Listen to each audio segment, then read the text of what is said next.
From their Southern California show, auto valuation expert Mike Brewer and master mechanic Ant Anstead go to work finding, fixing, and flipping a wide variety of used antique cars from all over the world. And with us now are Mike and Ant, stars of Wheeler Dealers, to share a few tricks on flipping those secondhand cars and just some tips for buying used cars. Mike and Ant, welcome to you both. Thanks, Wyatt. It's great to be here. It's great to have you both. And a lot of viewers, you know, they know about flipping houses, but the question, how hard is it to flip these cars?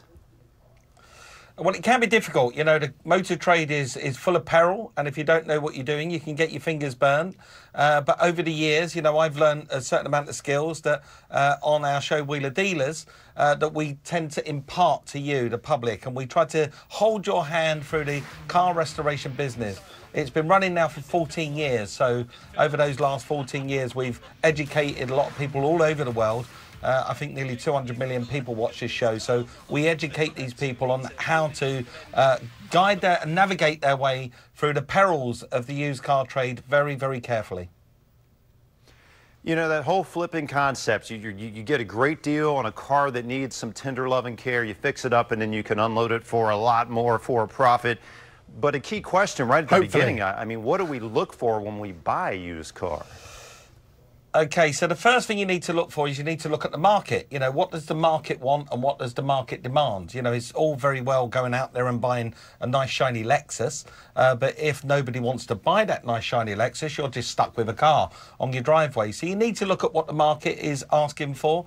In our world, we focus on collector and classic cars, so we look at that market very carefully, and we look at trends, what's selling, what's not selling, what people are desiring that month, that particular month, and then we'll go and find a car to suit that marketplace. And at the moment, both me and Ant, we are nailing it. You know, we found some amazing cars, 16 in this run for Wheeler Dealers on Velocity channel at 9 o'clock on Wednesdays. We found 16 cars that we know that people are going to be thrilled with because they're all iconic and they're all cars that they'll be familiar with. And feel free to weigh on this one if you like, Ant, but what about getting that rock bottom price? Tips for negotiating that price on a used car? I think a lot of us would like to hear what you guys do. Well, I mean, Mike is the king of haggling, and I've watched the show for years as a car fan, and I've watched Mike get cars for fantastic value. And really, if that's the starting point of doing a car, that's great. But for me, my side of the deal is about fixing it, and you can always knock a bit of money off if a car needs a bit of work. So Mike looks for points in the car where it needs a bit of fixing. And for example, in this show, we do a car that's a Saab that had a clutch problem, and there and then on the guy's driveway, Mike knocked $700 off because it needed a clutch. And you know, we managed to fix the clutch for a reasonable amount. And if you can combine Mike's knowledge for taking money off and working out market values and my knowledge for repairing the bad bits, between the two of us, we're like a super team. We are like a super team, and there's some really educational stuff as well. Like rubbish super team.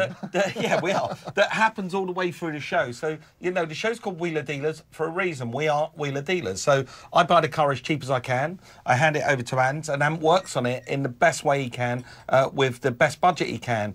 And just yesterday, he surprised me because I turned up at the workshop, and he's done a full disc brake conversion on a car that's coming up in a future episode. Now, a disc brake conversion on an old Ford can run into thousands of dollars. Well, particularly about $1,000 for a decent disc brake conversion. But Ant had discovered a way that you can buy parts from different manufacturers just off the shelf. Parts you can buy off the shelf for just a couple of $100, and you can put those components together. They all work together, and you can do a disc brake conversion really cheaply. And that's the kind of information that we get across to you, and that's how you can drive the price down of the car you're flipping. So that means you've got more profit potential at the end. Well, Mike and Ant, I think we've all learned a lot today about what we can do with used cars and how to flip them. If viewers want to see more, of course, they can check out Wheeler Dealers on the Velocity channel. Mike and Ant, thanks for being here. It's a pleasure. Thank you. Thanks, Wyatt. Bye. Thanks, guys. And stay with us because we are going to be back with more Midday Maryland right after this.